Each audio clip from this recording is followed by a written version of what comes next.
Stella Tours, tur Anda terpercaya, mengesankan. Stella Tours, tur Anda semakin indah, menyenangkan, berbagi kisah bersama. Stella Tours. Stella Tours dari Stella Warta Wisata berpengalaman lebih dari 30 tahun membawa Anda pada perjalanan ziarah dan rohani yang sangat indah dan berkesan. Stella Tours melayani lebih sungguh, melangkah lebih jauh. Stella Tours, tur Anda semakin indah, menyenangkan, berbagi kisah bersama. Stella Tours. Hubungi 021 8779 4878 atau www.stellatours.com.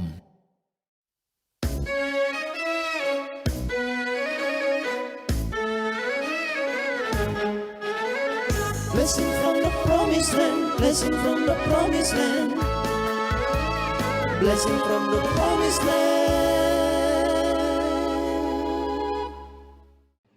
Baik, selamat malam Bapak Ibu semua.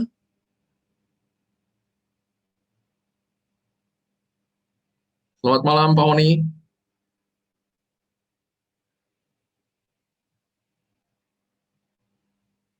Pak Honi masih mute, Pak Honi.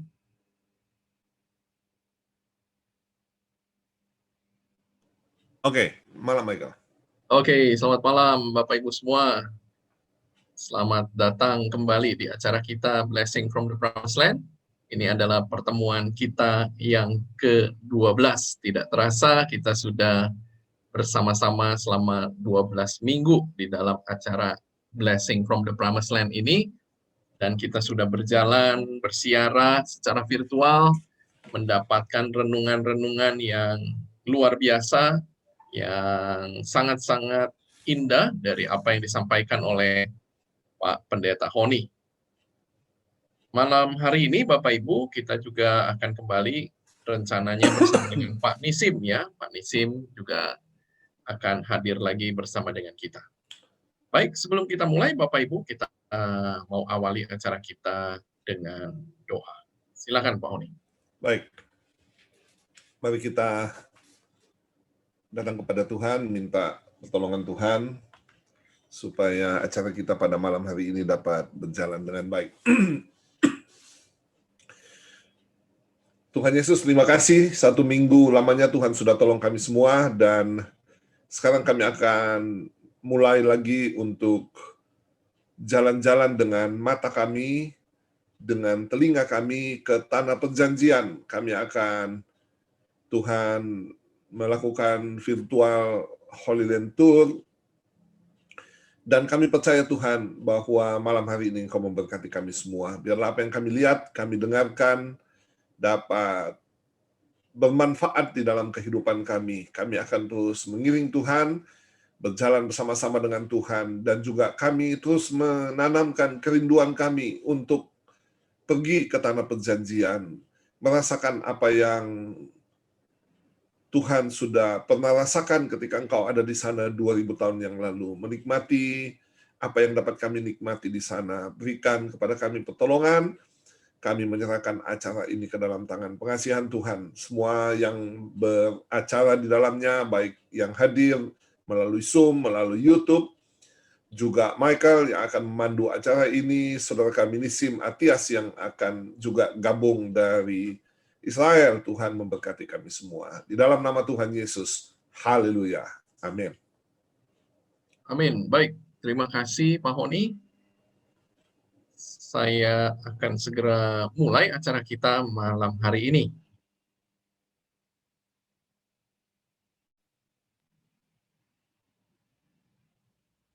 Ya, kita menyapa Pak Nisim yang baru saja hadir.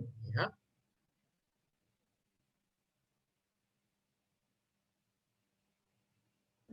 Pak Nisim sudah ada di... Oke. Sudah ada? Oke, baik Bapak Ibu, sambil menunggu. Sekali lagi, selamat datang di acara kita Blessing from the Promised Land. Ini adalah pertemuan kita yang ke-12. Seperti biasa, Bapak Ibu, nanti tolong untuk semuanya dapat menonaktifkan mikrofonnya supaya kita semua bisa mengikuti acara dengan baik. Ya, sekiranya Bapak Ibu ada pertanyaan, nanti akan ada sesi khusus untuk Bapak Ibu bisa bertanya, baik lewat chat maupun Bapak Ibu bisa bertanya langsung dengan membuka mikrofon. Kita Shalom, Pak berdoa, Nisim. Bapak Ibu. Ya. Sudah masuk, Pak Nisim? Sudah. Oke. Baik, Bapak Ibu, kita berdoa untuk semua fasilitas malam hari ini berjalan dengan baik untuk listrik dan juga internet dan semuanya. Bapak Ibu yang belum subscribe YouTube channel GBI Menora Manado, silahkan Bapak Ibu bisa subscribe dan juga follow Instagram di gbi.menora untuk mendapatkan informasi-informasi, update, dan video-video yang sangat menarik di sana. Juga Bapak Ibu yang mungkin belum subscribe YouTube channel kami di Pilgrim Loka dan juga YouTube channel kami di Stella Quarta Official. Ya, silakan Bapak Ibu dapat subscribe supaya tidak ketinggalan video-video menarik dari kami. Juga Bapak Ibu bisa follow Facebook kami di Stella Quarta Wisata dan Instagram kami di stella.quarta. Bagi Bapak Ibu yang belum pernah kirim pesan ke WhatsApp kami di Stella Quarta Wisata di 0818 783 552, boleh juga Bapak Ibu kirimkan supaya kami bisa tetap update dan merimain Bapak Ibu semua, mengingatkan Bapak Ibu untuk acara-acara kami. Baik, kita akan mulai Bapak Ibu. Ya, hari ini kita akan pergi ke tempat yang spesial, yaitu sebuah kota yang namanya Betania, yang juga terletak di Bukit Zaitun, ya, di mana kita akan mengunjungi satu gereja di sana, namanya Gereja Lazarus, dan juga ada tempat yang sangat-sangat penting, yang sangat bersejarah, yaitu kubur kosong Lazarus. Bapak Ibu, seperti yang terlihat di layar Bapak Ibu semua, saya tampilkan peta kurang lebih dari tempat-tempat yang akan kita kunjungi malam hari ini di dalam virtual kita. Ya, saya coba berikan beberapa tempat itu kotak Bapak Ibu supaya kita bisa membayangkan, ya, sebetulnya dekat saja ya jarak dari tempat-tempat yang ada di Bukit Zaitun ini. Kalau di beberapa pertemuan yang lalu kita sudah pergi ke gereja Bapa Kami, kita sudah pergi juga ke Kapel Kenaikan Tuhan, kita juga sudah pergi ke Taman Getsemani, dan malam hari ini masih di Bukit Zaitun, Bapak Ibu, di lereng sebelah tenggara dari Bukit Zaitun, ada sebuah kota yang namanya Al-Azaria sekarang ini, di mana di sana terdapat makam dari Lazarus. Ya, sebuah kota juga Bapak Ibu yang penting yang ada di dekat dari kota Betania ya atau kota El-Azaria sekarang ini adalah kota Betfage ya. Jadi kota Betfage ini Bapak Ibu kita ingat satu peristiwa yang penting yang terjadi di tempat ini ya.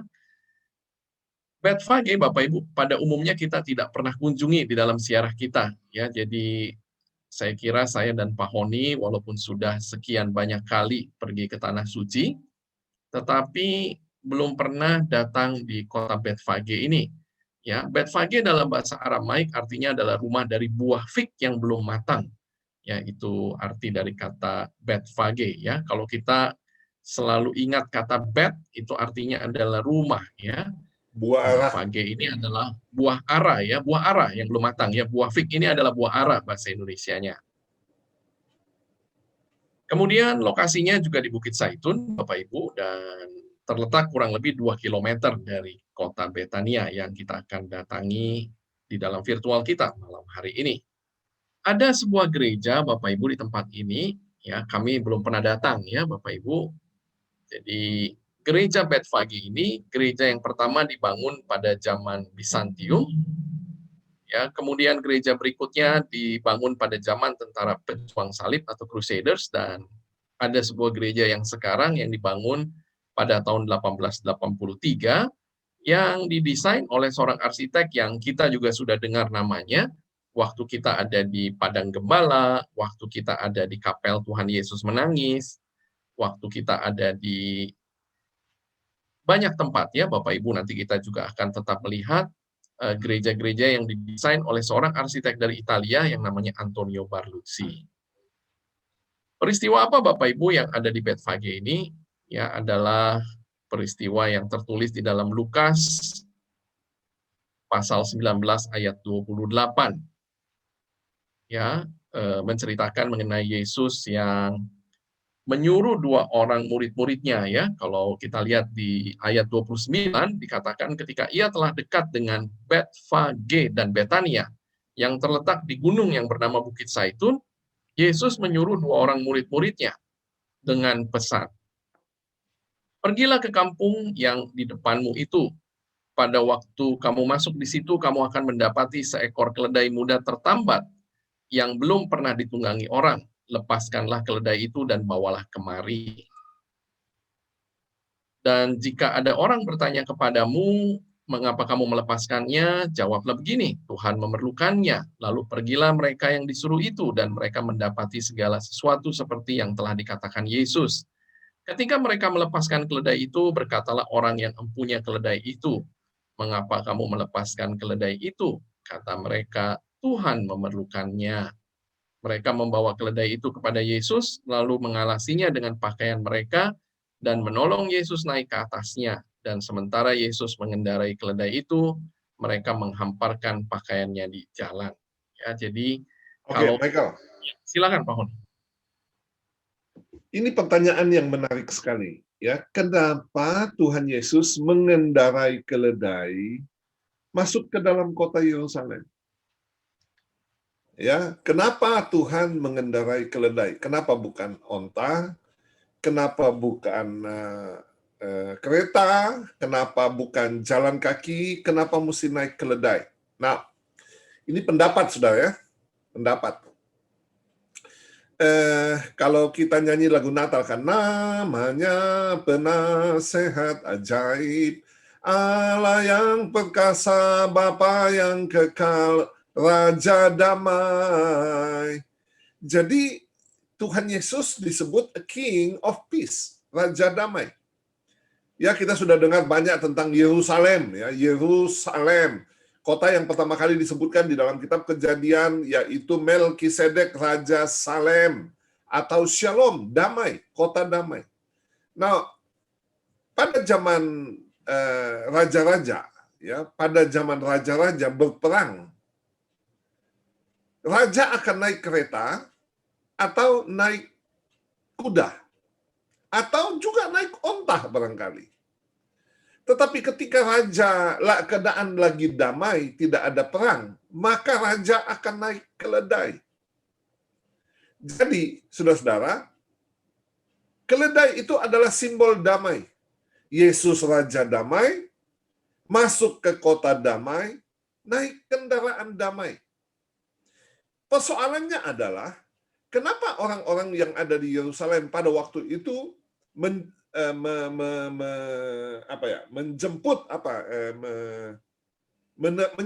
menyambut Yesus, dan mereka teriak Hosana. Hosana. Apa arti Hosana? Hosena, ya. Hosana itu adalah juru selamat, penyelamat. Selamatkanlah kami. Ya, Mazmur 118. Selamatkanlah kami. Jadi Hosana itu adalah ucapan tolonglah kami, selamatkanlah kami, atau SOS, save our soul. Mereka menyambut Yesus bukan sebagai Mesias, bukan sebagai juru selamat secara rohani, tapi mereka menyambut Yesus sebagai mereka kepingin Yesus menjadi raja secara fisik, ya, untuk mengalahkan penjajahan Romawi. Itu sebabnya mereka sangat antusias. Mereka tidak tahu, saudara-saudara, sekali lagi bahwa Tuhan Yesus, Raja damai, masuk kota damai, naik kendaraan damai, bukan melawan darah dan daging. Ya, peperangan bukan melawan darah dan daging, melainkan melawan pemerintah-pemerintah, penguasa-penguasa, penghulu-penghulu di udara, ya, kuasa-kuasa kegelapan. Jadi, kenapa naik ke keledai, saudara-saudara? sebab dia melambangkan kedamaian. Michael. Oke, baik. Terima kasih Pak Honi. Ya, mungkin Pak Nisim ada yang ingin ditambahkan dari Betfage. Kebetulan saya belum pernah nih Pak Nisim ke Betfage ya. Pak Gara-gara Honi Pak juga Nisim rasanya nggak bawa belum kita ya. ke sana ini. Silakan. Ya, Pak Nisim. shalom, shalom Pak Michael, Pak Pendeta Honi, Ya, Bapak shalom Pak Ibu, Nisim. ya shalom dari kota Yerusalem. Ya, di Betfage yang jarang kalau grup ke sana Pak.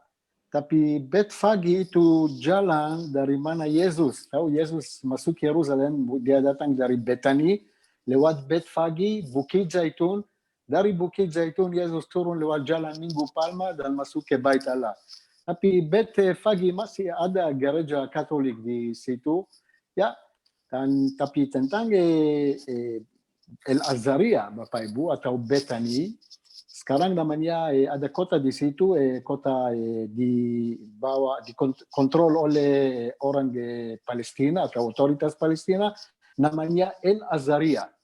Tapi di Alkitab namanya Betani. Apa artinya Betani, Bapak Ibu? Bahasa Ibrani, Bet itu rumah, Ani orang miskin, rumah orang miskin. Ya, dan namanya sekarang di Lazaria karena di bahasa Arab, tapi itu tempat di mana Tuhan Yesus apa itu yang membangkitkan Lazarus ya. Sudah lama tidak pakai bahasa Indonesia ya. Pak Nisim, ini Pak Nisim. ya gereja ya Pak. Sebentar kita akan ke sana. Michael akan bawa kita nanti ke sana. Yang saya mau tanya dulu soal Betfage. Kalau Tuhan berkenan, bulan 9 kita ke Tanah Perjanjian, apakah kita bisa pergi ke Betfage? Bisa, Pak, bisa. Itu dekat Bukit Zaitun. Dari gereja Bapa kami, ada jalan yang turun mungkin berapa? 700 meter, 800 meter, ya. Dekat. Oh, dekat saja ya? Ya, dekat, ya Pak. Jalan sempit, tapi bisa ke sana, ya. Bis bisa ke bawah? Bis bisa ke bawah, ya. Bis itu terletak di antara Betani dan Bukit Zaitun. Ya, Okay? ya. Di tengah jalan. Exactly di tengah jalan dari Bukit Zaitun ke Betani. Ada Betfage, Bapak Ibu. Fage atau fig tree, ya. Pohon ara yang Yesus dikutukkan di situ, ya. Oke. Iya, oke, baik. Ya, baik. Terima kasih, Pak Nisim. Oke, Bapak Ibu, ya, karena kami juga tidak punya banyak data dan belum pernah pergi ke Betfage, ya, kita akan lanjutkan dengan kunjungan kita yang berikutnya. Kita akan pergi ke satu kota yang sangat-sangat terkenal, yaitu Betania. Peristiwanya tentunya yang terjadi di tempat ini sangat-sangat kita semua sudah ketahui, ya, di mana Yesus membangkitkan Lazarus seperti yang tergambar dengan indah di lukisan ini. Kota Betania, Bapak Ibu, dikenal dengan nama El Azaria atau Al-Azaria, ya. Azaria sendiri itu adalah sebutan untuk Lazarus, Bapak Ibu, di dalam bahasa Arab. Lokasinya ada di sisi sebelah tenggara dari Bukit Zaitun. Terletak kurang lebih 3 km dari Yerusalem. Dan penduduknya sekarang ini kurang lebih sekitar 18.000 jiwa. Ya, kalau Bapak Ibu lihat di gambar ini, ya, di kota Betani ada sebuah gereja yang besar. Ya, ini gereja Katolik, namanya Gereja Saint Lazarus, Gereja Santo Lazarus. Betania, Bapak Ibu, itu terletak di area C. Ya, jadi kalau kita ingat di dalam virtual kita sudah pernah pergi ke Bethlehem, kita pernah pergi ke Yeriko, ya, dan kita diingatkan lagi mengenai pembagian wilayah otonomi Palestina. Area A adalah kontrol penuh pemerintah otonomi Palestina, ya, seperti yang berwarna coklat di tempat ini, ya, seperti Jericho, Bethlehem, dua tempat yang kita sudah kunjungi di dalam virtual kita. Kemudian area B adalah area yang administrasinya diatur oleh pemerintah otonomi Palestina, namun urusan keamanan ditangani oleh pemerintah Israel. Sementara area C itu masih dalam perundingan ya. Mungkin kalau Betania sekarang ini sudah selesai perundingannya juga ya, mesti dicek lagi apakah sudah menjadi area B. Gereja Santo Lazarus, Bapak Ibu, gereja Saint Lazarus ya, gereja pertama yang ada di tempat ini dibangun pada zaman Bizantium. Jadi sudah sejak abad keempat, abad kelima berdiri sebuah gereja di tempat ini. Gereja berikutnya Bapak Ibu dibangun pada zaman tentara pejuang salib atau Crusaders ya, kurang lebih di abad 11, abad ke-12. Setelah itu tahun 1863 biarawan Fransiskan sebagai penjaga tanah suci membeli lokasi di tempat ini.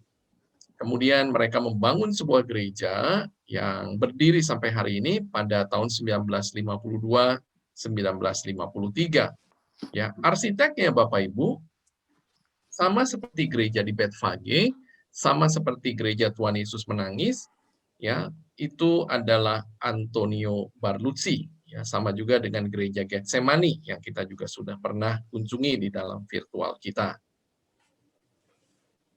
Gereja ini mempunyai panjang 17,7 meter dan lebar 7,7 meter, jadi tidak terlalu besar ya, Bapak Ibu gereja Santo Lazarus ini.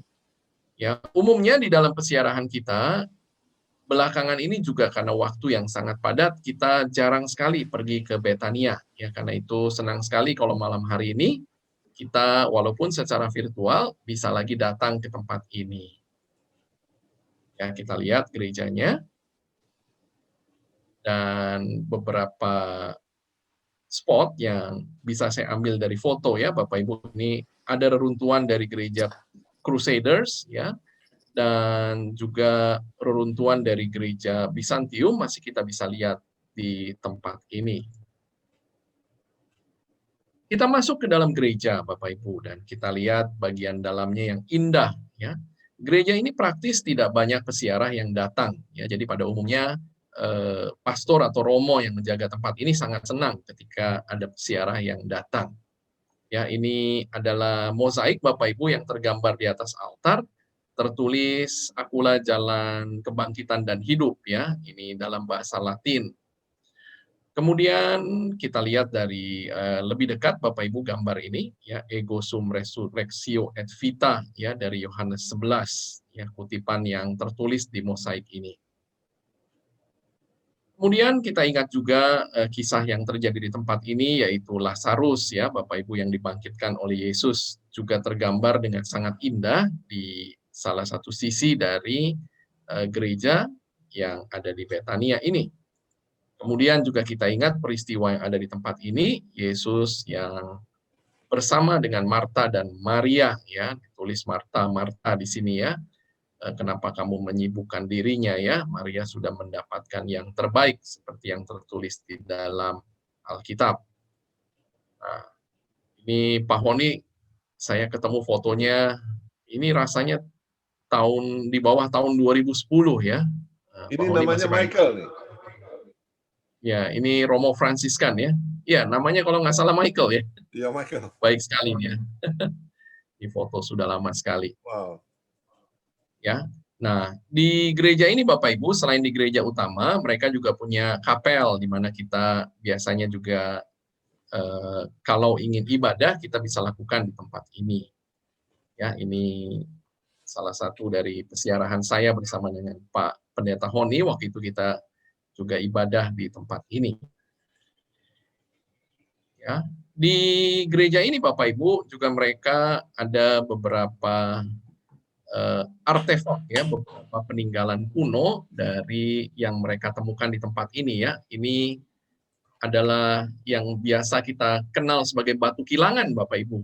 Ya, jadi batu yang digunakan untuk menggiling zaitun. Karena lokasinya memang ada di Bukit Zaitun, Bapak Ibu. Jadi di tempat ini juga mereka waktu itu ya membuat minyak zaitun dengan menggiling buah zaitun dengan batu ini. Ya.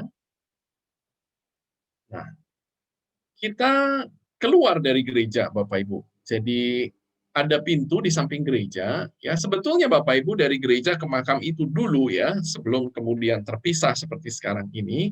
Sebetulnya dari gereja ada langsung jalan untuk bisa melihat makamnya Lazarus. di mana Lazarus dimakamkan dan kemudian dibangkitkan. Tetapi sekarang ini karena sudah ditembok, Bapak Ibu, karena tempat ini itu tidak lagi menjadi milik gereja sekarang ya. Tempat ini sekarang ini dipelihara oleh satu keluarga yang menjaga makam Lazarus ini. Jadi kita harus naik ke atas, kemudian jalan sedikit, dan kemudian kita akan ketemu satu petunjuk yang tertulis di sana, Lazarus Tomb atau makam Lazarus. Nah, ada lagi Pahon ini ya, sama ibu waktu itu. Wow, Sekali. masih ganteng ini, Mike. Ini 10-15, mungkin at least 14 tahun yang lalu. Mungkin ini. Oke, baik Bapak Ibu, kita lihat bagian muka dari makam Lazarus di mana kita akan turun ke dalam. Ya, kalau Bapak Ibu bisa lihat di peta ini, ya kita ada di nomor 1 ya Bapak Ibu, dan kemudian kita akan turun tangga, kemudian akan ketemu ruangan nomor 2, dan kemudian kita akan bisa masuk ke satu lubang Bapak Ibu ya, di mana kita harus menunduk dan kemudian sampailah kita di ruangan nomor 3. Ya, ruangan nomor 3 ini adalah makam dari Lazarus. Ya, kita masuk ke dalam Bapak Ibu. Nah, kita turun lewat tangga yang curam ini. Ya, biasanya tidak bisa 2 orang, harus gantian antara yang turun ataupun yang naik ya. Jadi kalau ke makam Lazarus ini Bapak Ibu kita harus ya antri, tapi tidak seperti kita antri di Bethlehem atau mungkin di Golgota ya, tapi di sini pun kita harus antri karena tempatnya sempit. Kita turun ke bawah ya, tangganya tidak beraturan seperti ini. Kemudian sampailah kita di ruangan ini ya, tadi Bapak Ibu, ruangan yang kedua. Ya, di sini ruangan pertama ya, kalau di peta tadi yang nomor 1 soalnya tangga ya. Jadi ini ruangan yang pertama. Biasanya ini adalah ruangan yang digunakan oleh orang-orang yang mengantar jenazah yang akan dimakamkan. Jadi di ruangan ini biasanya mereka berdoa, menangisi orang yang meninggal. Ya. Kemudian Bapak Ibu lihat di sini ada lubang ya. Jadi lubang ini kita bisa turun dan masuk ke dalam. Kita lihat, nah ini ada foto yang lebih lebar Bapak Ibu. Jadi kita tadi turun dari tangga ini, dari atas, kemudian turun ke bawah, dan kemudian kita kalau mau masuk ke makam Lazarus bisa lagi turun lewat lubang ini, dan kita akan sampai di ruangan yang kalau tertulis di peta tadi nomor 3 ya, ruangan di mana merupakan makam dari Lazarus. Nah, ini lubangnya Bapak Ibu ya. Ini lubangnya untuk kita turun. Nah, ini sempit ya, harus hati-hati, harus menunduk yang pasti, sampai berjongkok mungkin bahkan ya, kalau yang tinggi Bapak Ibu untuk bisa masuk ke dalam, dan kemudian kita sampai di ruangan yang dalam. Nggak tahu, Pak Honi pernah masuk kan ya? Sekali ya. Oke, kalau ini saya foto tangga dari arah sebaliknya. Oke, nah tempat ini Bapak Ibu memang tidak mengenakan tiket masuk untuk kita bersiarah ke tempat ini ya, tetapi mereka mengharapkan kita meninggalkan donasi ya. Tapi seingat saya keluarga yang di depan saya kira sudah kita harus bayar dulu ya, seingat saya ya. $1. $1 ya untuk Terakhir kita. dia naikkan 1,5, saya nggak mau. No, sekarang 5 shekel, Pak. Oh, 5 shekel. 1,5. Ini yang tempat dijaga oleh keluarga Muslim, ya. Iya. Dan 5 shekel, tapi kalau bisa $1. Kalau bilang kepada mereka 5 shekel mahal, ya oke. $1. Ya, $1 itu sekarang 3,3 shekel. 3,3 ya. 3,25, 3,3 ya, shekel. Shekel itu mata uang Israel namanya shekel. Iya. Oke ya, di dalam juga Bapak Ibu ada lubang-lubang di mana kita lihat di sini orang-orang meletakkan surat-surat doa mereka. Ya, ini Pak Honi, ya. Ini Lazarus. Foto ya di depan. Jadi Bapak Ibu, jalan ini sebetulnya adalah jalan yang dibuat ya. Kalau misalnya dari gereja yang tadi ada akses untuk masuk ke bawah, itu mereka akan langsung masuk ke ruangan yang nomor 2 tadi kalau di peta ya. Tetapi karena jalannya sudah ditutup dan sekarang ini makam dijaga oleh satu keluarga Islam. Oke, baik Bapak Ibu, itu sedikit mengenai makam Lazarus dan juga gereja Santo Lazarus yang ada di kota Betani. Berikutnya silakan Pak Honi atau mungkin Pak Nisim ingin menambahkan. Terima kasih. Ya, sebentar. Kapan saya waktu datang ke sana satu kali dengan Pak Nisim, saya tanya, kapan terakhir datang di sini? Dia bilang 10 tahun yang lalu. Ya, ya itu tempat salah satu tempat yang jarang grup Indonesia makam Lazarus Bapak Ibu. Ya, tapi Lazarus atau bahasa Ibrani Lazarus namanya El-Azar. El-Azar itu nama yang terkenal di agama Yahudi. Orang yang bernama El-Azar yang paling terkenal El-Azar Cohen, imam Bapak Ibu, imam dari keluarga Hasmonite, ya El-Azar Gadol, El-Azar Cohen. Dan itu gereja dibangun oleh Antonio Barluzzi, Pak Michael sudah bilang, Pak Antonio Barluzzi, arsitek yang terkenal di sini Bapak Ibu, dia bangun lebih dari 20 gereja di Tanah Suci seperti Sabta Bahagia, di Padang Gembala, Enkerem, dan lain. So Bapak Ibu, Betani atau rumah orang miskin ini tempat tahu setiap kali yang Yesus pernah ke Yerusalem, Yesus tinggal di Betani, di rumah Marta, Maria, dan Lazarus. Ya, Betani rumah orang miskin Bapak Ibu. Yang sekarang itu daerah A, ya, full control oleh otoritas sudah daerah Palestina. A, ya? Sudah daerah A, di sebelum masuk ke Betani ada itu tulisan berwarna merah, daerah A. A itu full, ya, kontrol oleh otoritas Palestina. Dan ya itu ya Betani, rumah orang miskin. Gereja Katolik, Ordo Fransiskan, dan ada sisa dari zaman Bizantium, gereja dari zaman Bizantium abad ke-5, dan gereja dari zaman orang perang salib Bapak Ibu abad ke-12. Ya, dan gereja saat ini gereja dibangun oleh Antonio Barluzzi tahun 1954 kalau saya tidak salah, sampai dari abad ke-20. Itu dan tahu Bapak Ibu ada sesuatu, ya, ada satu hal yang tadi saya bilang, Yesus setiap kali yang pernah ke Yerusalem dia tinggal di Yerusalem, di Betani. Tapi cuma satu kali Bapak Ibu Yesus tidak kembali ke Betani. Kapan? Setelah perjamuan malam terakhir.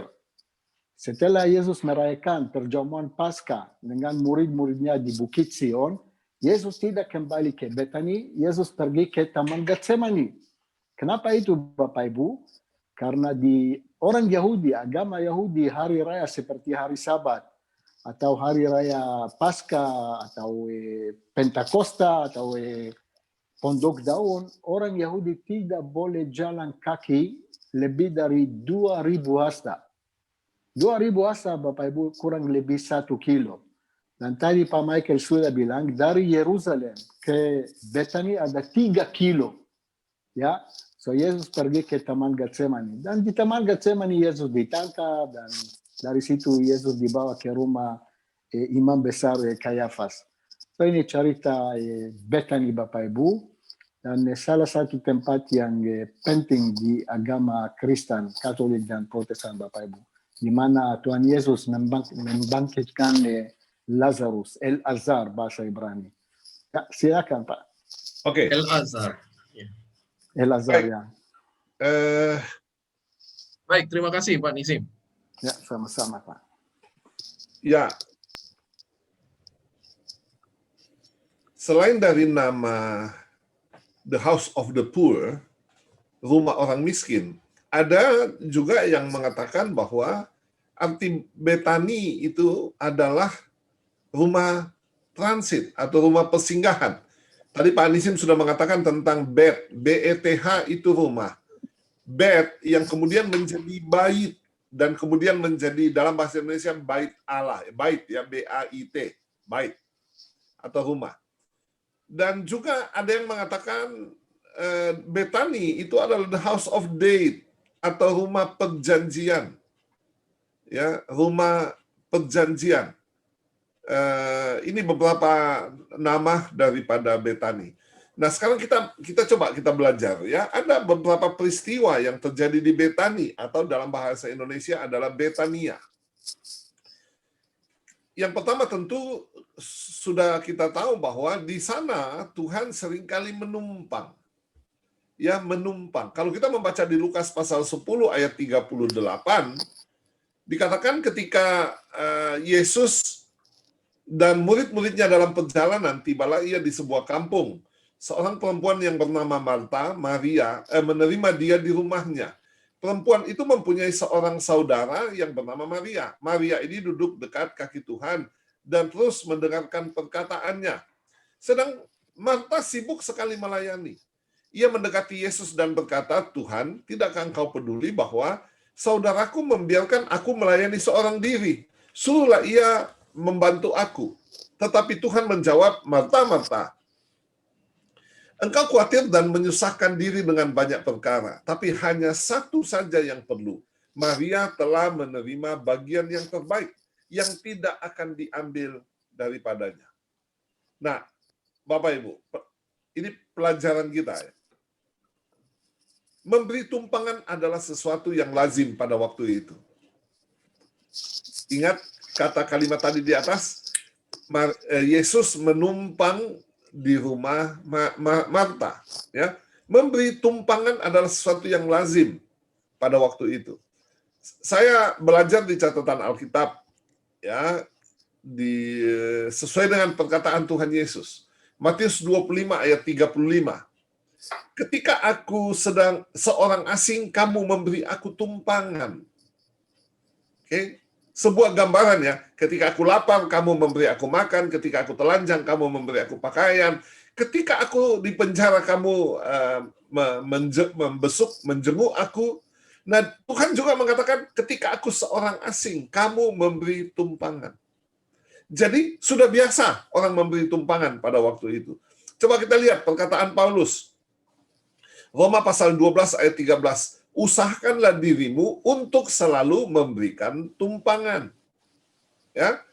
Roma pasal syarat penilik, ya, 1 Timotius pasal 3 ayat yang kedua. Ini syarat seorang penilik, suka memberi tumpangan. Oke. Bapak Ibu ingat cerita di Yeriko, ya, kita sudah ke Yeriko, kisah tentang Sakeus, Lukas 19. Ayat 1-10 dikatakan Tuhan itu menumpang di rumahnya. Oke, jadi memberi tumpangan itu adalah sesuatu yang lazim pada waktu itu. Apa artinya saudara-saudara memberikan tumpangan yang menjadi gambaran dari kehidupan Maria, Marta, dan Lazarus? Yang pertama adalah menunjukkan kebaikan hati. Orang yang suka memberikan tumpangan itu adalah orang yang baik hati. Nah, saya ingat cerita tentang Bethlehem. Ya, cerita Bethlehem. Ketika Tuhan Yesus, Yusuf dan Maria datang dari Nazaret, pulang kampung pergi ke Bethlehem, dikatakan semua penginapan itu penuh. Saya sudah pernah menyampaikannya beberapa waktu yang lalu di Zoom. Apa sebenarnya yang dimaksud dengan penginapan? Ya, penginapan. Jadi beberapa pendapat mengatakan bahwa penginapan itu adalah tempat atau sebuah ruangan di sebuah rumah orang-orang Israel pada waktu itu di bagian belakang, sebuah ruangan kosong. Ruangan kosong ini biasanya dipergunakan untuk menampung orang-orang yang berjalan dalam perjalanan dan kemalaman, boleh datang ke rumah-rumah itu dan menginap, menumpang di rumah itu, dan inilah yang disebut penginapan. Ya, melambangkan kebaikan hati atau rela menolong orang lain. Yang kedua, kemurahan hati, tidak pelit dan rela untuk berkorban. Saudara kasih dalam Tuhan, kalau kita kembali kepada cerita Maria, Marta, dan Lazarus, ya, ada 3 bentuk pelayanan keluarga Betania kepada Tuhan yang dapat kita teladani. Ini baik sekali saudara-saudara yang dapat kita teladani. pelayanan Marta adalah pelayanan meja. Saya mencatat begini, melayani kemanusiaan Yesus. Oke? Kalau kita sekali lagi bahwa Tuhan Yesus ketika datang ke dunia ini, dia adalah Tuhan dan manusia. Tuhan yang ilahi, tetapi manusia yang merasakan apa yang kita rasakan. Nah, pelayanan Marta adalah pelayanan meja, melayani kemanusiaan Yesus dan murid-muridnya. Artinya pelayanan kepada sesama, pelayanan diakonia. Bapak Ibu, kita tidak bisa melepaskan diri daripada pelayanan diakonia. Ya, kami beberapa kali di Manado ini mengalami bencana, ya, ada gempa bumi, ada badai dari laut, dan ada banjir dari gunung, dan kemudian kita melakukan pelayanan menolong sesama, apakah itu membawa sembako dan makanan-makanan dan lain-lain. Jadi, kehidupan kekristenan kita, saudara-saudara, tidak boleh lepas daripada pelayanan diakonia. Nah, ini pelayanan Marta. Lalu pelayanan Maria adalah pelayanan penyembahan kepada Tuhan. Melayani keilahian Yesus. Artinya membangun hubungan dengan Yesus secara ibadah. Ya. Maka ketika kita sebagai orang percaya, kita berbicara tentang urusan jasmani, tetapi juga tidak kalah pentingnya, yaitu urusan rohani. Tidak mungkin kita, saudara-saudara, ibadah setiap hari, ibadah pagi sampai malam, ibadah tidak kerja, tidak ada makanan, persoalan. Ya, sebuah pelayanan, katakanlah itu gereja. Gereja tidak hanya berbicara tentang rohani, gereja berbicara tentang jasmani. Gereja butuh pelayanan Maria, tetapi gereja butuh pelayanan Marta. Pelayanan Maria adalah yang berurusan dengan hubungan kita dengan Tuhan, tetapi pelayanan Marta, ya, pelayanan Maria hubungan kita dengan Tuhan, pelayanan Marta yang berbicara umpamanya listrik, fisik gedung, perawatan gedung, dan lain sebagainya. Ya, jadi pelayanan Marta adalah pelayanan kepada kemanusiaan Yesus, pelayanan Maria adalah pelayanan kepada keilahian Tuhan. Dan yang ketiga adalah pelayanan Lazarus yang berbicara tentang kesaksian. Mengalami mujizat dan menyaksikannya kepada orang lain. Sebentar kita lihat ya di Yohanes pasal yang ke-11. Pelayanan Marta, pelayanan Maria, pelayanan Lazarus. Manakah yang paling penting? Saudara-saudara, manakah yang paling berperan? Semuanya penting dan semuanya berperan di dalam kehidupan beragama kita. Nah, sekarang kita melihat tentang peristiwa yang terjadi di Betania yang benar-benar sangat penting, yaitu tentang kebangkitan Lazarus. Saudara-saudara, Yohanes pasal 11 ayat 1 dikatakan Lazarus sedang sakit. Ada seorang yang sedang sakit namanya Lazarus, ia tinggal di Betania, kampung Maria dan adiknya Marta. Ya, sampai hari ini sih tetap kampung. Ya, jadi tadi dikatakan bahwa penduduknya adalah sekitar 18.000. Sebelum kita lanjut ini, Michael, yang saya suka datang ke Betania adalah datang ke toko di seberang, Pak Nisim, di depan itu ada satu toko yang ketika kita datang pada melewati musim dingin, datanglah di situ dan belilah sweater, jaket-jaket murah. Ya, saya satu kali beli jaket kulit di situ bagus sekali. Kalau tidak salah sekitar 400.000 uang Indonesia. Ya, jaketnya itu sangat murah. Pakaian-pakaian kalau melewati musim dingin ya, kalau sudah mau masuk musim panas, maka mereka akan obral baju-baju musim dingin dengan sangat murah. Oke, kita kembali ke cerita kita. Dikatakan Lazarus sakit. Nah, lalu dikirimlah kabar. Ayat yang ketiga, kedua perempuan itu mengirim kabar kepada Yesus. Tuhan, dia yang engkau kasihi sakit. Kelihatannya Tuhan Yesus sangat bersahabat dengan Lazarus, dan Tuhan Yesus sangat mengasihi Lazarus ini. Tuhan, dia yang engkau kasihi sakit. Coba kita lihat catatan yang ketiga. Ayat yang ke-6 dikatakan, namun setelah didengarnya bahwa Lazarus sakit, ia sengaja tinggal 2 hari lagi di tempat di mana ia berada. Setelah itu Yesus datang ke Betania dan membangkitkan Lazarus yang sudah mati 4 hari. Pak Nisim?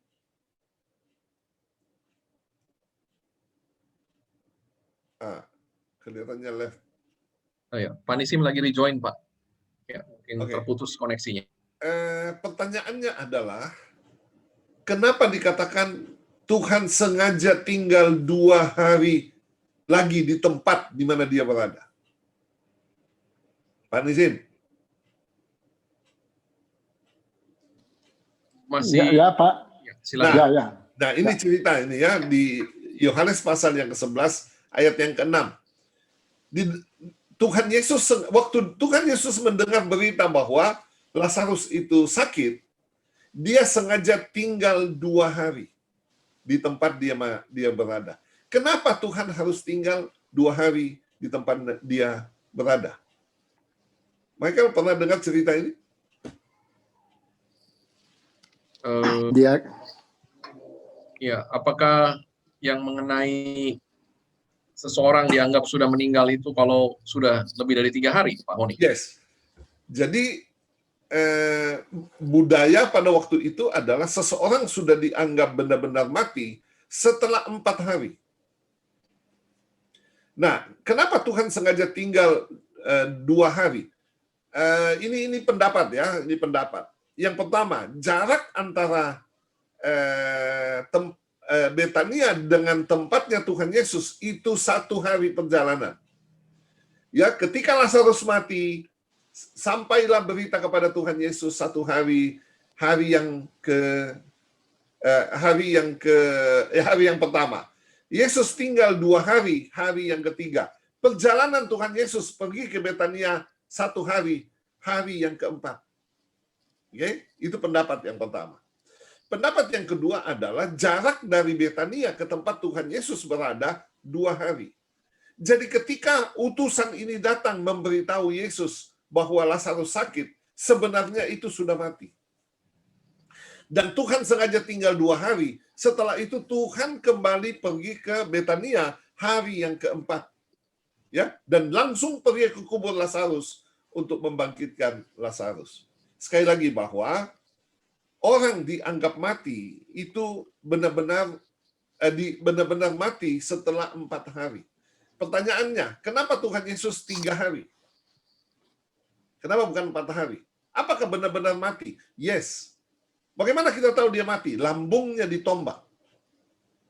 Ya, sehingga benar-benar dia turun ke dalam alam maut dan dia bangkit pada hari yang ketiga menang atas maut. Pak Nisim pernah dengar cerita tentang 2 hari ini? No, ini yang sekarang yang Pendeta Honi bicara tentang itu 4 hari di agama Yahudi, Bapak Ibu, setelah orang yang mati meninggal, roh dia, spirit dia keliling jenazah 3 hari, Bapak Ibu. 3 hari artinya apa? Kalau Yesus mau membangkitkan Lazarus harus di dalam 3 hari. Oke? Tapi Yesus membangkitkan Lazarus setelah 4 hari. Ya apa? Ya. So, apa artinya Bapak Ibu? Ini yang sekarang itu came to my mind. Ya. Yang biasa 3 hari dan waktu Yesus bangkit Bapak Ibu. Setelah Yesus wafat dan Yesus dimakamkan, 3 hari kemudian Yesus bangkit. Ya? Ya. Tapi di sini Bapak Ibu, Yesus membangkitkan Lazarus setelah 4 hari. Itu mungkin Bapak Ibu mau lihat Yesus bisa melakukan sesuatu yang lebih unik. What do you think? Ya. Jadi yang biasa itu 3 hari, tapi Yesus orang mau bilang lihat Yesus dia super ya atau dia luar biasa, dia bisa melakukan sesuatu yang tidak ada orang yang bisa melakukan itu, Bapak Ibu. Dan Yesus membangkitkan Lazarus 4 hari setelah Lazarus mati, meninggal.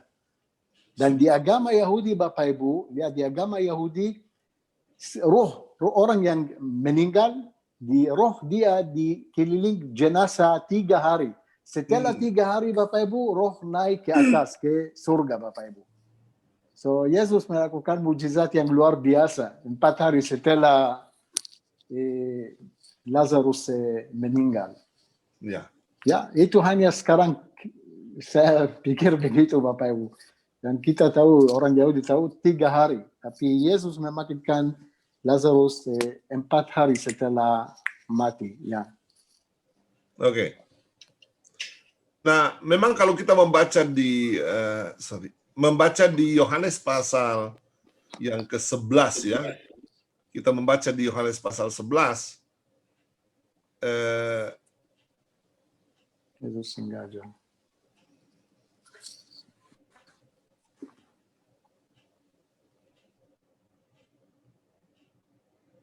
Lihat ini, ayat yang ke-15. Tidak ada di slide, Michael. Ya, iya Pak. Ya. Tetapi syukurlah ya, Yohanes 11 ayat 15. Tetapi syukurlah aku tidak hadir pada waktu itu. Sebab demikian lebih baik bagimu supaya kamu dapat belajar percaya. Ya. Memang seperti apa yang Pak Nisi mengatakan, Tuhan ingin mendemonstrasikan kuasanya. Bahwa dia adalah Tuhan yang menang atas maut, yang lebih besar, otoritasnya lebih besar daripada maut. Nah, lalu ini menarik sekali nih. Ayat yang ke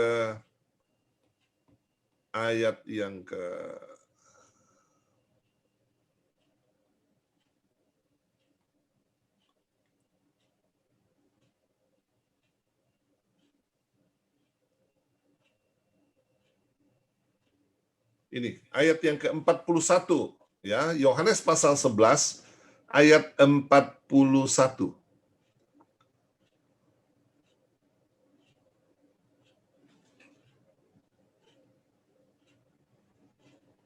Ayat 38, Michael. Yohanes 11 ayat 38. Maka masgulah pula hati Yesus. Lalu ia pergi ke kubur itu. Kubur itu adalah sebuah gua yang ditutup dengan batu. Kata Yesus, angkatlah batu itu.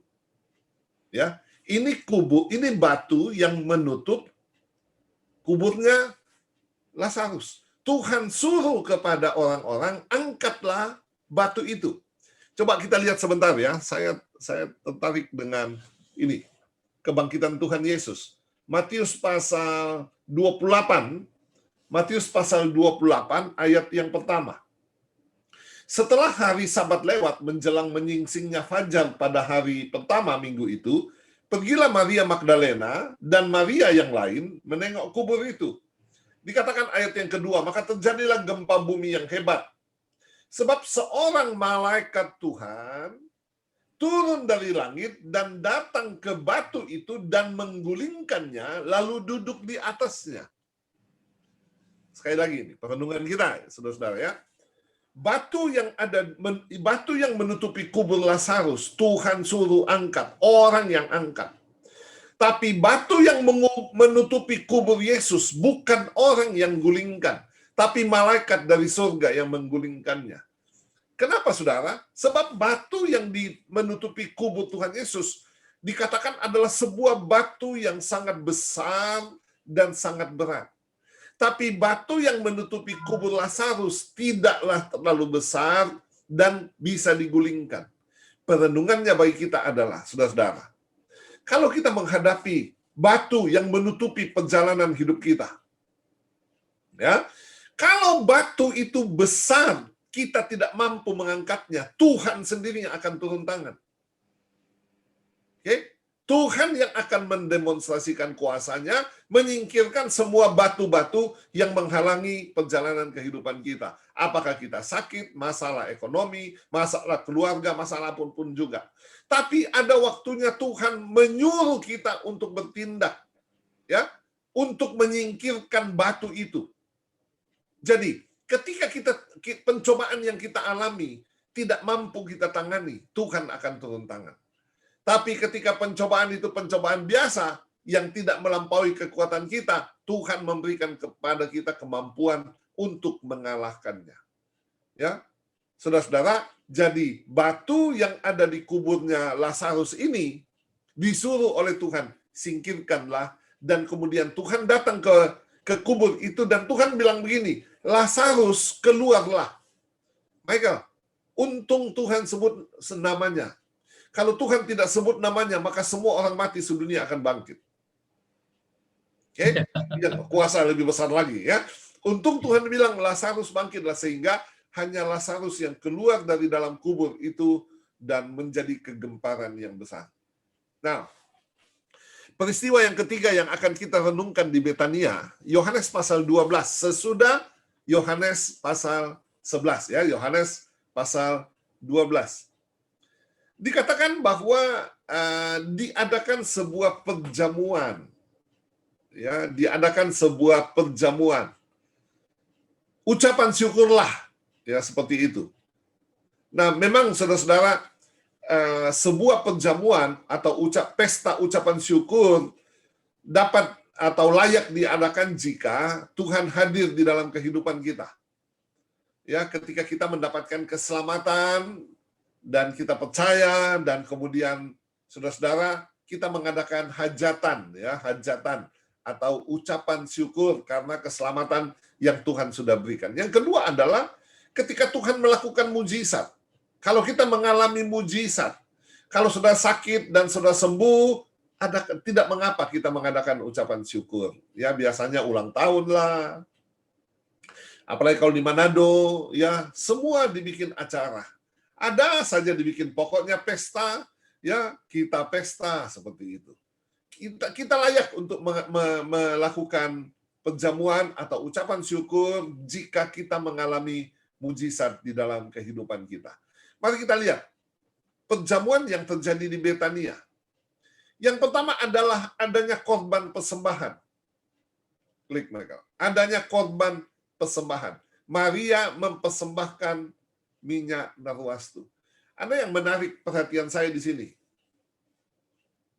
Di Yohanes pasal 12 ini. Coba lihat ya.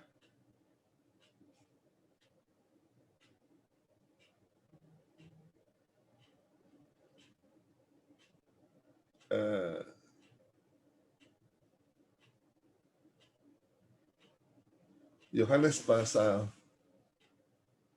Oke, ayat yang ketiga. Yohanes pasal 12 ayat yang 3. Lihat, oh ya ada nih. Maka Maria mengambil setengah kati minyak narwastu. Maria mengambil ya. Jadi pada waktu itu Maria mempersembahkan setengah kati minyak narwastu. Tapi kalau kita baca di Yohanes pasal yang ke-11, ya, Yohanes pasal yang ke-11,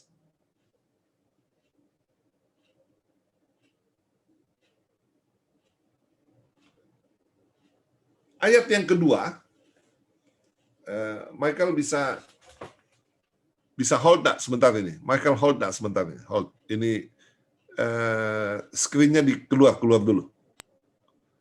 Saya tampilkan ayat ya.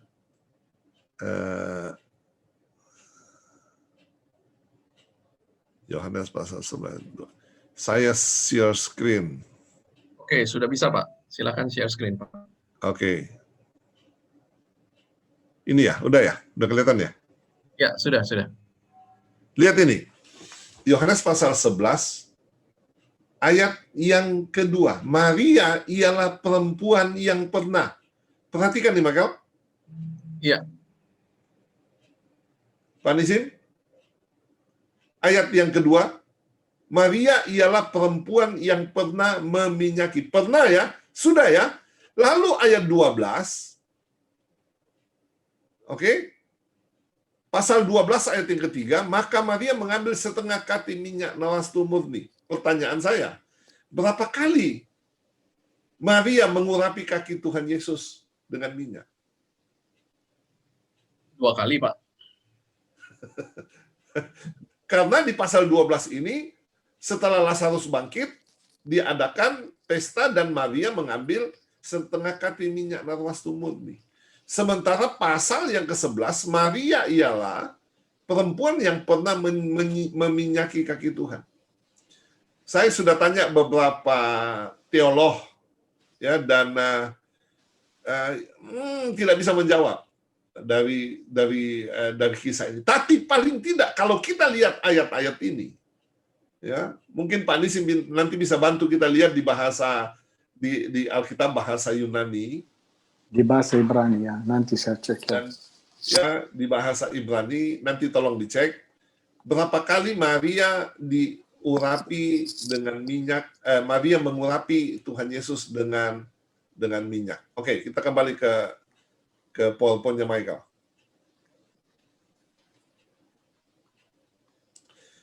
Jadi ada korban persembahan. Maria mempersembahkan korban minyak narwastu yang mahal. Ya, Yudas Iskariot menaksir harganya 300 dinar. Ya, kalau upah harian orang pada waktu itu adalah 1 dinar, maka ini sama dengan upah 30 bulan.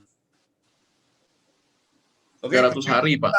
30 dinar, maka 10 bulan 300 dinar. Kalau upah 1 hari, 1 dinar. Ya. Jadi sebuah korban persembahan yang amat sangat mahal. Ada pendapat yang mengatakan begini, bagi seorang perempuan, minyak narwastu itu adalah simpanannya yang akan nanti dipakai untuk pernikahan. Ya, untuk pernikahannya. Tapi hari itu ketika Maria bertemu dengan Tuhan, ya, dia mengalami sesuatu yang ilahi dan dia mempersembahkan korban yang amat sangat mahal. Maka saya mau katakan kepada saudara bahwa orang yang cinta Tuhan pasti senang untuk berkorban. Okay? Tapi orang yang tidak cinta Tuhan sukar sekali untuk melepaskan berkat. Oke. Poin yang kedua. Di situ ada kesaksian tentang kesaksian dari Lazarus. Ayat yang ke-9. Yohanes 12 ayat ke-9. Sejumlah besar orang Yahudi mendengar bahwa Yesus ada di sana, dan mereka datang bukan hanya karena Yesus, melainkan juga untuk melihat Lazarus yang telah dibangkitkannya dari antara orang mati. Jadi Lazarus ini adalah seseorang yang telah menjadi sebuah kesaksian. Ya, orang yang sudah mati 4 hari kemudian bangkit. Lalu yang ketiga adalah adanya keselamatan. Sebab ayat yang ke-11 mengatakan, sebab karena dia, banyak orang Yahudi meninggalkan mereka dan percaya kepada Yesus. Ya, banyak orang Yahudi meninggalkan mereka dan percaya kepada Tuhan Yesus. Ada korban, ada kesaksian, dan ada keselamatan. Saudara-saudara, peristiwa yang terjadi di Betania ini adalah sebuah peristiwa yang luar biasa, yang menjadi cerita sampai, saya percaya sampai nanti Tuhan datang pada kali yang kedua. Yang jelas adalah ketika kita menerima Tuhan di dalam kehidupan kita, maka kita akan mengalami perkara-perkara yang ajaib, perkara-perkara yang besar. Amin. Michael. Baik, terima kasih Pak Honi untuk renungan yang sudah disampaikan dari pesiarahan virtual kita ke kota Betania. Ya, mungkin Pak Nisim ada yang ingin disampaikan lagi. Saya ingin bertanya Pak Nisim, kalau kita dari Bukit Zaitun, seingat saya kalau kita jalan di jalan yang ada Taman Getsemani, ya, kemudian kita ke atas di mana ada banyak bis di sana, kemudian di ujungnya ada satu tempat di mana kita bisa berputar, ya Pak Nisim, ya. Halo Pak Nisim. Yang sebelum panorama. Ya, Ya, bukan Pak, yang panorama. Ya, bukan yang panorama, tetapi yang tempat di mana biasa kemudian bis bisa berputar dan kembali lagi ke arah Taman Getsemani. Nah, di Ya. situ ada satu tempat yang diberikan barrier ya, sehingga kita tidak bisa berjalan lurus ke sana, Pak. Betul seperti itu, Pak Nisim. Di mana? Dari Taman Getsemani sebetulnya ada jalan menuju ke Betania ya, tetapi karena ya. Zaman dulu. Ya, zaman dulu. Sekarang ada tembok di situ karena itu daerah di sebelah tembok, daerah A, daerah Palestina. Ya, itu tembok yang sama seperti di Bethlehem? Ya, exactly, ya. Oh. Karena itu kalau mau ke Bethany, ya, tidak bisa dari Bukit Zaitun, harus mutar dari Hadassah, Mount Scopus, turun di jalan Laut Mati ya. Jalan yang kita turun yang biasa ke Laut Mati, naik ke daerah Ma'ale Adumim, kota Ma'ale Adumim, ya, dan belok ke kanan ke Bethany, Lazarus. Melewati padang gurun Yudea itu ya? Ya, melewati padang gurun Yudea ya. Tapi sebelum Oslo Agreement, ya ada jalan dari Bukit Zaitun langsung ke Bethany, 10-15 menit. Tapi sekarang karena harus diputar, itu kurang lebih setengah jam, ya.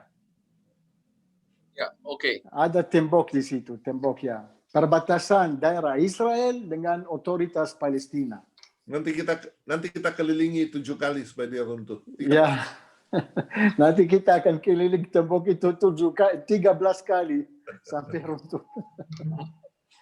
Oke, terima kasih Pak Nisim. Ya, silakan Bapak Ibu sekiranya ada yang ingin ditanyakan. Boleh untuk membuka mikrofon ya. Pak Vence, silakan Pak Vence. Iya Pak. Ya, itu yang tadi mengenai Bethphage. Artinya sebuah desa ya, sebuah desa atau kota ya? Sebuah desa, Pak. Desa. Ya.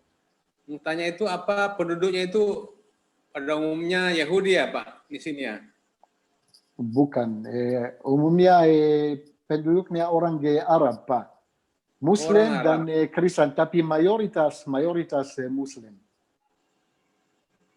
Oh iya, jadi perjalanan Tuhan Yesus itu menuju Yerusalem pada saat itu kan melalui Bethphage. Bethphage ya. Ya, artinya di sekitar situ memang pada waktu itu sudah banyak orang Arab ya Pak. No, zaman Yesus belum ada Arab, Pak. Belum ada Arab. Zaman Yesus belum ada orang Arab dan agama Islam juga belum ada. Agama Islam itu dari abad ke-7 ya. Kalau Muhammad lahir tahun 570 ya, dan menurut Muslim dia naik ke surga tahun 632, itu abad ke-7. Sampai abad ke-7 tidak ada agama Islam. Dan zaman dulu, zaman Yesus, tidak ada orang Arab di sini, Pak. Hanya Yahudi dan Kristen atau Romawi. Belum agama Kristen, belum resmi. Ada orang di zaman Yesus, ada orang Yahudi dan Romawi. Romawi yang kontrol daerah ini, Pak. Tapi pertama kali yang Arab atau Muslim masuk ke tanah perjanjian, ke tanah suci, tahun 638. Zaman Khalifah Muslim Omar ibn al-Khattab. So, Bapak Ibu, Pak, zaman dulu, zaman Yesus tidak ada Arab, tidak ada Muslim di sini. Karena belum ada agama Islam. Ya. Yang kedua, Pak, mengenai kuburnya Lazarus. Yang tadi dinampakkan di dalam gambar tadi itu, apakah kubur itu kubur yang sebelum dibangkitkan, ataukah kubur yang memang setelah meninggal lagi baru dikuburkan di situ lagi? Ulang lagi Pak, suara Anda putus sekali. Waktu Lazarus benar-benar meninggal, apakah dia dikuburkan di situ? Tidak tahu. Tidak ada yang tahu ya. Tidak ada yang tahu. Itu tradisi ya. Maksudnya kuburan Lazarus di situ itu adalah kuburan yang waktu Yesus membangkitkannya. Ya. Betul. Tapi setelah itu kan Lazarus hidup lagi kan, sampai usia berapa dia meninggal tidak ada yang tahu. Ya. Jadi kuburan Lazarus itu merupakan kuburan keluarga atau apa? Jadi Tidak. Ya, silakan Pak Honi. Jadi itu adalah sebuah tempat yang secara tradisi, ya, seperti tempat-tempat yang lain. Yesus naik ke surga di Bukit Zaitun, doa Bapa kami ada di situ. Ya, jadi itu adalah sebuah tempat yang secara tradisi, tempat di mana dulu Lazarus pernah dimakamkan dan kemudian dibangkitkan. Seperti itu. Nah, maksud saya sejarah dari kuburan Lazarus itu apakah merupakan kuburan keluarga bagi mereka? Atau... Tidak ada yang tahu Pak, bukan seperti kuburan Yosef Arimatea, makam Yesus itu kuburan keluarga ya.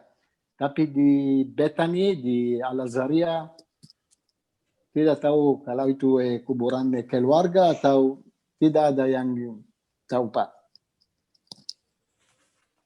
Iya. 2000 tahun yang lalu. Ya, Pak Nisim, apakah nama Yahudi dari Lazarus tadi El-Azhar. El-Azhar, ya. Bukan seperti Eleazar bin Yair. Exactly. El-Azhar bin Yair. Sama. Oh, sama seperti itu ya. Ya, Oh, Eleazar ya. ya. El-Azhar bin Yair itu cerita di Masada ya. Ya, Eleazar berarti tulisnya Eleazar ya. ya. Ya. Oh, El-Azhar, itu ya. nama Yahudi dari Ya, Lazarus. nama Yahudi. Ya. Ya, oke. Ya, jadi Bapak Ibu banyak sekali nama-nama yang kita kenal di dalam Alkitab itu tentunya bukan nama-nama seperti zaman itu, ya. Jadi nama-nama yang ada di Alkitab adalah nama-nama yang sudah tentunya mengalami penyesuaian ya dengan bahasa yang ada. Tetapi kalau nama-nama Yahudi misalnya seperti Maria, ya namanya pasti bukan Maria saat itu, tetapi Miriam, ya Miriam. Ya. Tetapi kalau Marta masih ada Pak Nisim? No, Marta itu bukan nama Yahudi sekarang ya. Bukan ya? Ya, jarang yang ada Marta, nama Yahudi Marta. Tidak ada lagi, Pak. Kalau Miriam masih banyak, Pak Nisim? Miriam masih banyak, ya. Miriam itu salah satu nama yang terkenal di sini dan populer, Miriam, ya. Kalau Yesus berarti Joshua sebenarnya ya, Pak Nisim? Yoshua, ya, Yoshua, ya. Yoshua ya. Yesua. Ya. Yoshua, ya. Ya, kalau Yohanes itu Yohanan ya. Yohanan, ya. Dan Yoshua Yohanan. atau Yesus di bahasa Arab itu Isa. Isa. Setiap orang Arab, Muslim atau Kristen yang namanya Isa, artinya Yesus. Iya. Isa banyak ya kita ketemu orang Arab namanya Isa ya. Ya, banyak. Banyak. Masih ingat itu semir sepatu dari Oh iya, di depan ingat hotel. Iya, di depan hotel Nanya lagi, Grand Pak. Court dan dulu di kota Bethlehem namanya Ya. Isa. Ya, Ya. orangnya Jem juga namanya Isa ya. Ya, Isa ya. Iya, Pak Nisim. Ya, Silakan Pak. Ya, jadi menurut kepercayaan Yahudi, kan dia kan kalau menurut Arab kan Isa. Kalau Yahudi Yosua ya Pak ya. Yeshua Kalau ya. Yesus. Ya. Nah, menurut pemahaman orang Yahudi, yang mana yang benar ceritanya, cerita Isa atau cerita Yosua, Pak? Menurut pemahaman Itu sama, Yahudi. Yeshua ya, itu hanya nama. Isa itu Nama. dalam bahasa Arab Sama. dan Yeshua itu di dalam bahasa Ibrani atau Ya, Jesus tapi kan di bahasa dalam- Inggris dan Yesus bahasa Indonesia. Itu Ya, nama, kalau Isa kan tidak mati, Pak. Di dalam kepercayaan mereka itu kalau Isa kan tidak mati, dia langsung diangkat ke surga.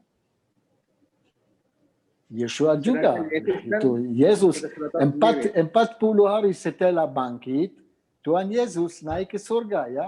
Isa naik ke surga atau Yesus naik ke surga atau Yeshua naik ke surga. Itu sama, Pak. Kisah Rasul 1 ayat 9. Ya. Kisah para Rasul 1 ayat, ya mulai baca dari ayat yang ke-6 ya. Yesus terangkat ke surga ya.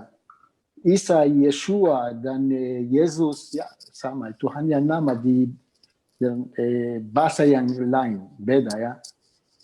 Ya, mungkin maksudnya Pak Vence dalam pemahaman saudara-saudara kita yang beragama Islam terhadap Isa tentunya berbeda ya Pak Vence ya.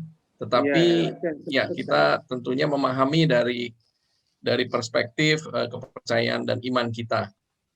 Ya, kalau orang-orang Yahudi maksudnya orang-orang Yahudi ya tidak punya tradisi itu, Pak.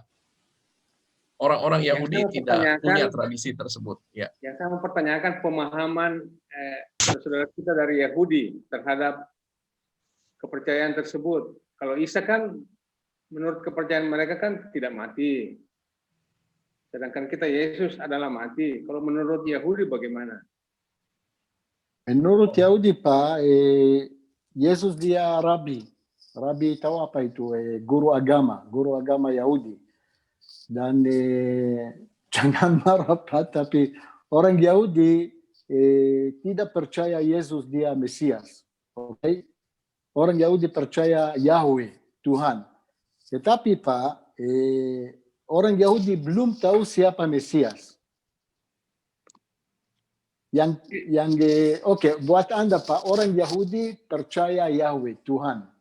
Dan menurut orang Yahudi, Yesus pasti orang Yahudi percaya Yesus melakukan banyak mujizat dan dia rabi itu guru agama.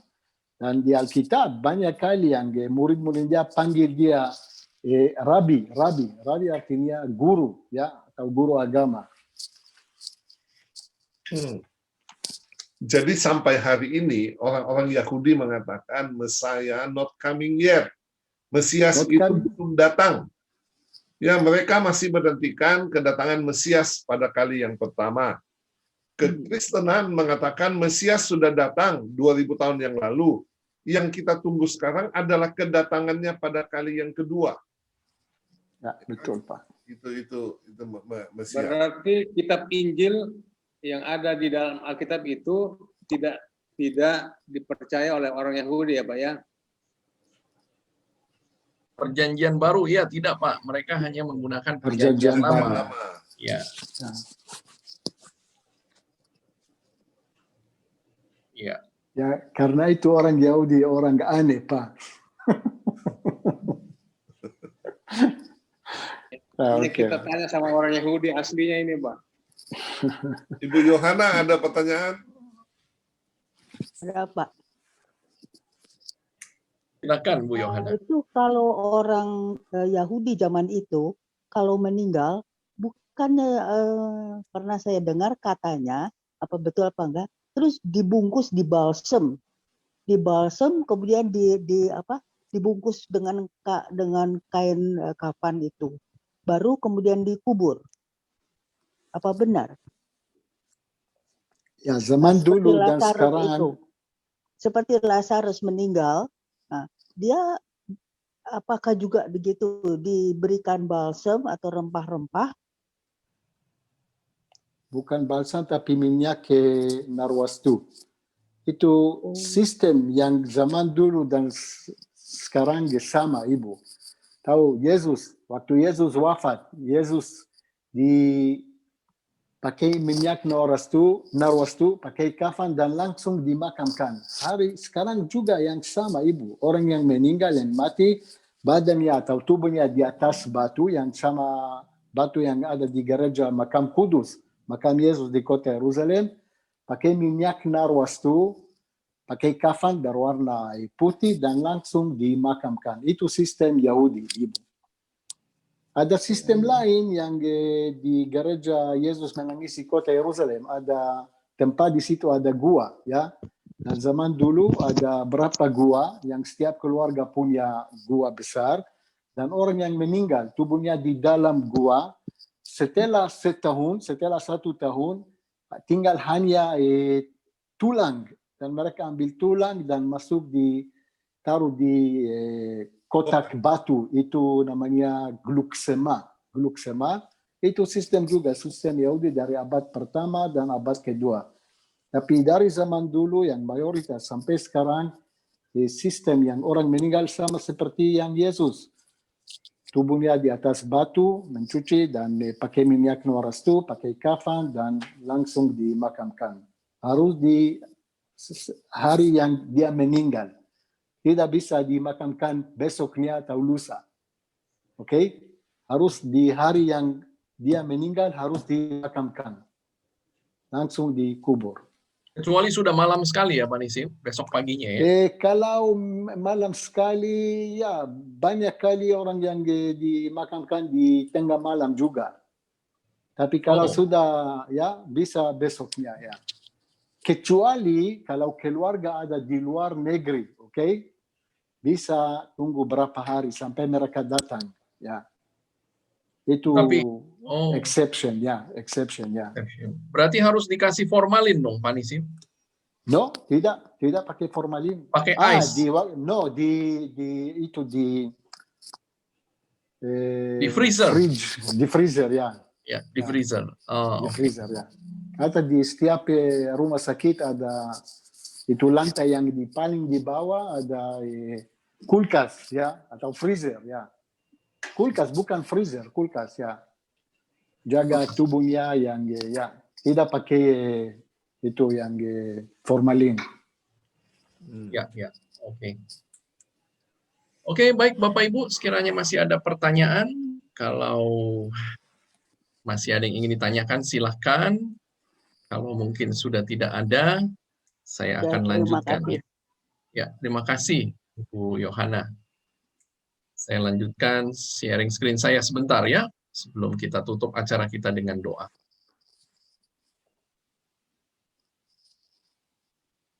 Oke, baik Bapak Ibu, kita merencanakan sebuah program, kita berdoa, semuanya sudah selesai dengan vaksin, ya. Israel sendiri sudah rencananya bulan Maret ini sudah hampir seluruh penduduknya divaksin dan mulai akan membuka dirinya untuk para pesiarah bisa datang lagi ke sana.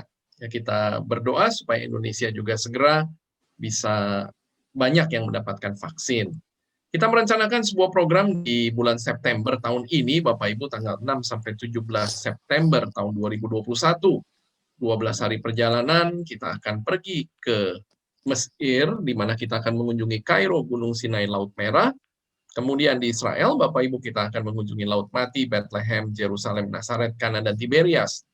Ya, jadi tidak setiap tempat-tempat yang kita kunjungi secara virtual itu kita bisa kunjungi di dalam tur kita ya Bapak Ibu, tetapi di dalam virtual ini kami ingin mengajak Bapak Ibu semua tentunya untuk bisa mengenal tempat-tempat apa saja yang ada di sana.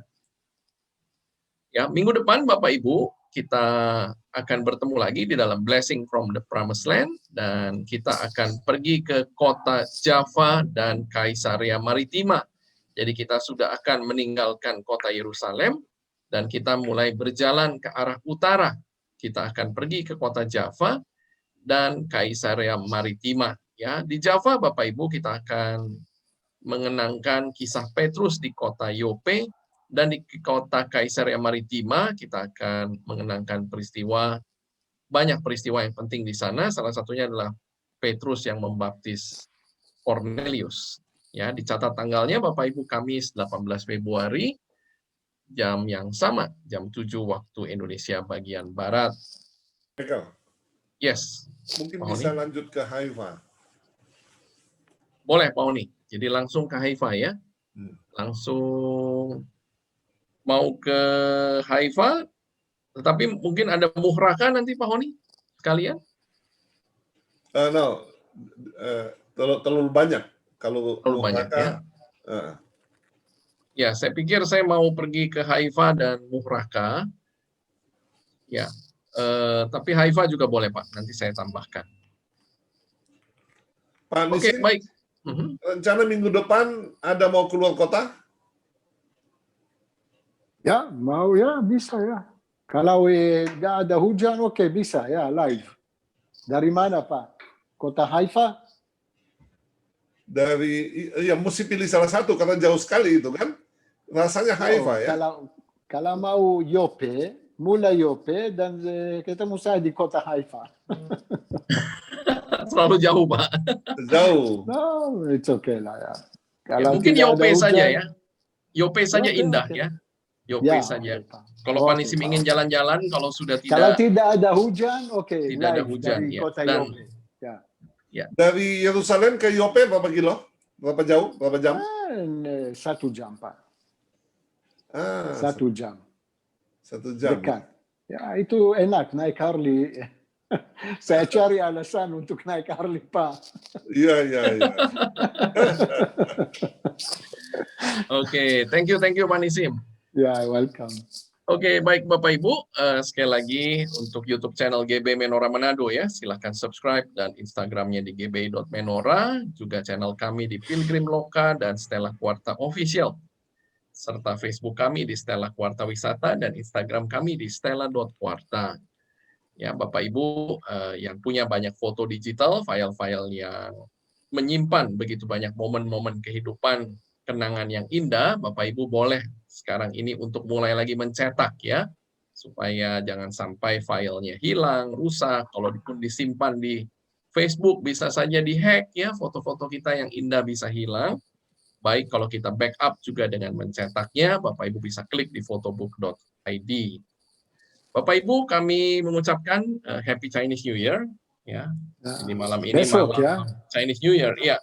Besok Chinese New Year dan Happy Chinese New Year untuk semua dari kita yang merayakannya. Ya, rahmat dan berkat Tuhan yang berlimpah senantiasa menyertai kita semua.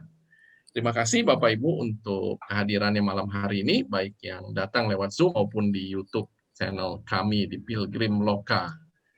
Terima kasih Pak Nisim yang sudah hadir malam hari ini. Terima kasih Pak Honi yang sudah bersama dengan kita selalu dan juga Bapak Ibu semua.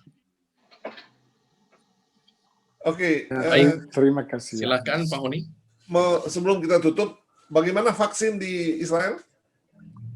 Ya, puji Tuhan, oke. Sekarang sudah 3 juta yang sudah divaksin, ya. 2 juta lebih yang sudah divaksin 2 kali yang kedua. Dan 1 juta dan 100.000 sudah pertama kali. Dan acara atau menurut Perdana Menteri Israel, sampai akhir bulan Maret, semua jiwa Israel akan divaksin. Ya. Pak Nisim sudah 2 kali ya? Sudah 2 kali, ya. Ya.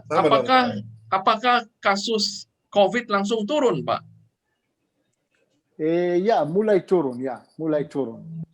Tapi masih setiap hari masih ada berapa ribuan, ya. 5, 6, 7, ya. Tapi mulai turun, ya. Setelah 60 atau 70% penduduk Israel akan divaksin, sudah bisa lihat itu yang turun, ya. Pasti akan turun, ya. Iya. Tapi sudah tidak lockdown ya, Pak? No, sudah tidak lockdown, ya. Dari kemarin hari Minggu, ya. Ya, vaksin Pfizer ya, Pak ya? Ini ada yang tanya. Vaksin Pfizer, ya. Pfizer ya. Aman ya, Pak? Tidak ada apa-apa ya setelah 2 kali ya? No, ini saya sudah 2 kali dan kecuali ada berapa jari yang ekstra di kaki. No. Semua oke, puji Tuhan, ya. Sehat dan tidak ada side effect, ya. Puji Tuhan, ya. Oke, ya.